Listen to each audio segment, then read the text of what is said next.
back with another one. Let me start off by saying that I really enjoyed what my last guest Renee had to say about his Afro-Colombian experience. If you haven't seen it, just go to my YouTube channel and click on the video that says Pigmentocracies. Also, it's my sister's birthday. Happy birthday, Steph. Got my mug, got my notes, and here we go. This month we've been taking a look at the experiences and literature through the eyes of the people of the diaspora, the African diaspora. Who's a child of the African diaspora? Well, let me think. There's me, my family, a whole lot of my friends in the States, and basically anybody who shares my ethnicity and ancestry, who weren't born and raised in the lovely continent of Africa. You ever hear somebody say, we're all from Africa?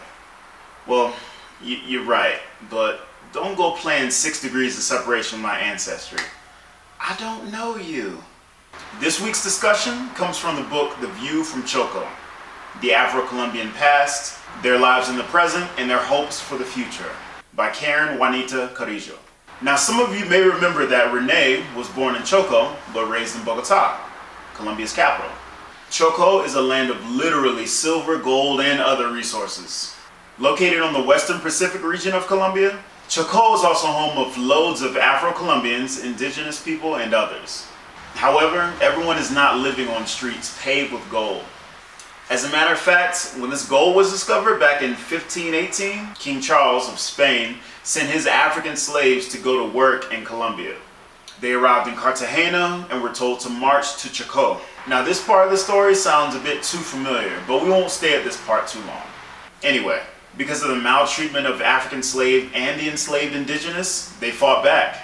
And on May 21st, 1851, about 333 years after they were shipped to Chocó, African slavery was abolished in Colombia. But there were still laws, motives, and prejudices that were still set in place to keep them from getting what was rightfully theirs. As a matter of fact, the black emancipation rattled everyone else because they were so afraid of having their economy just crumble in front of them. Chocóans' freedom was met with opposition. One in particular by the French philosopher Auguste Comte, who believed that Africans were far from ready for technical modernity. When it came to issues of race, Colombia's society basically advanced people who were either white Colombians or mestizos, mixed Indians. If Afro-Colombians wanted to advance, well, they had to limit their blackness by identifying with other groups, such as mulattoes, mestizos, zambas, and cuarterones. Imagine me being told what kind of black I'm going to identify with. Fast forward to the 20th century, and Afro-Colombians are in land disputes with global companies who wanted to expand their businesses in the region. Fortunately, Law 70 was passed.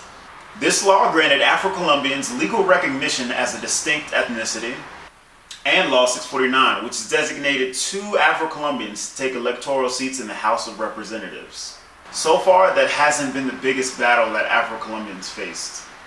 I skipped over a pivotal moment in Colombian history that brought up FARC, basically the Revolutionary Armed Forces of Colombia. And they were founded in about 1964.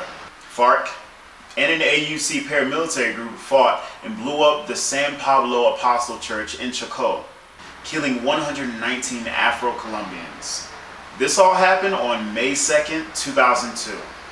This latest description still hits home for a lot of Afro-Colombians, but where disparity once was, hope takes its place. Despite all the turmoil, marginalization, and injustice that took place with Chocó and throughout Colombia, I'm reminded of Renee's words, which spoke of the pride of his culture and the obligation to preserve it, share it, and live it fearlessly. This has been the Black Curriculum.